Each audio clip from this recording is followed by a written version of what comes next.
السلام علیکم ملګرو. جنید خان ما تاسو له معلومه ده ورلد کپ 2023 په انډیا کې ډیر زور او شور سره روان دی. دا ورلد کپ چې څوک ګټي له بسمره پیسې ملاويږي. ټوټل پکې لس ټیمان گیم کوي په دې ورلد کپ کې. هر ټیم له پیسې ملاويږي خو سمره سیمی فائنل له چې څوک کوالیفای شي سیمی فائنل بیا بای له بسمره ملاويږي. فائنل له کوالیفای شي فائنل وګټي ایله بسمره ملاويږي. فائنل بای له بسمره ملاويږي. څوک چې سیمی فائنل له کوالیفای نشي ایله به هم پیسې ملاويږي خو سمره. نو ویډیو مکمل وګورئ. مکمل ډسکشن به پدې کو چې سمره پرایزز دي د ورلد کپ فل ډیټیل وتاو سره شریکوم. نو ویډیو خپل هم مکمل وګورئ او مخکې ملګرو سره ضرور شریک کړئ. جی ورلد کپ سیمی فائنل فائنل چې څوک ګټي جی فائنل له چې څوک کوالیفای شي او فائنل وګټي له 40 لک ډالر ملاويږي. جی اوس 40 لک ډالر نه پاکستاني سمره روپۍ جوړيږي. هغه له تاسو ضرب ورکول شي انډین ته سمره روپۍ جوړيږي یا افغاني ته سمره جوړيږي. تاسو ضرب ورکوي فائنل ګټلو ورته ورلد کپ چې څوک ګټي له یو ټرافي ملاويږي د ورلد کپ پلس 40 لک ډالر بوله ملاويږي.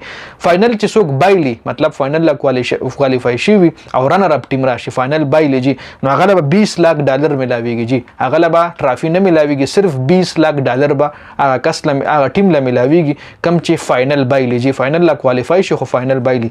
خو اوس سیمی فائنل هم بسلور ټیمان کوي کنه چې دوه به فائنل لا کوالیفای کیږي او دوه به سیمی فائنل بایلی. هغه دوه چې کم سیمی فائنل بایلی سیمی فائنل لا کوالیفای شي او سیمی فائنل بایلی نو هم بایله پیسې ملاويږي. ایله به 8 لک ډالر ملاويږي. جی 8 لک ډالر سمره پاکستاني جوړيږي سمره افغاني جوړيږي. نو دې کې افغانستان له هم چانس ته سیمی فائنل لا د کوالیفای کېدو چونکه اکثر موږ لا په دې پیج باندې افغانیان نور لري زموږ فینز دي زموږ ملګری پکې هم دي. نو اکثر مرګري مو پکې هم افغانستان کې ډیر دي. نو اکثر میسج کې بس وای تاسو مو والی اوس کوم ورلد کپ بایلو نو زموږ سره پروا نشته نه جی د تاسو ټیم اوس هم سیمی فائنل لا کوالیفای کېدی شي او سیمی فائنل لا چې کوالیفای شي کنه که سیمی فائنل بایلی هم که فائنل لا ورسېدی بیا خو ډیره خبره ده. یا بل 20 لک ډالر ملاويږي یا بل 40 لک ډالر ملاويږي.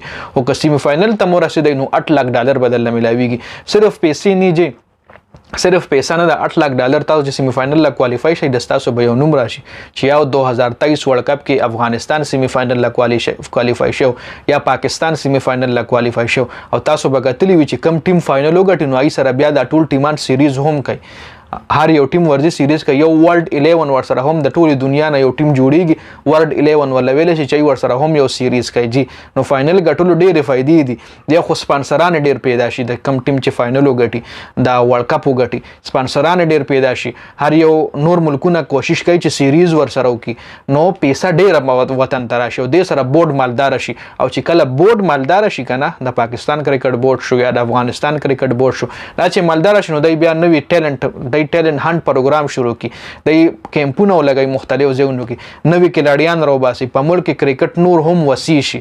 نو دا نه چې لکه مطلب صرف پاکستان د پاره یا تاسو ټیم راوتل چې صرف پاکستان لا بتاو شکست ورکوي یا د پاکستان نه ګټه رستا سر باندې نه جي د سره ډیره زیاته فائدہ راسي. نو اکثر دا ملګرو لوي اکثر د مونږ سره غب شپ ته نو میسجو کې وای څنګه مو ولای شکست مو درکو او مطلب هغه سه غب شپ لګي مونږ مو سره غب شپ لګو. نو خبر مقصد مدار چې سیمی فائنل تاسو کورسینو که سیمی فائنل بایلی هم نو 8 لک ډالر انعام دی داغي. بل شپک ټیمان چې کم دی ای با مطلب سیمی فائنل نه رسي به بار کیږي.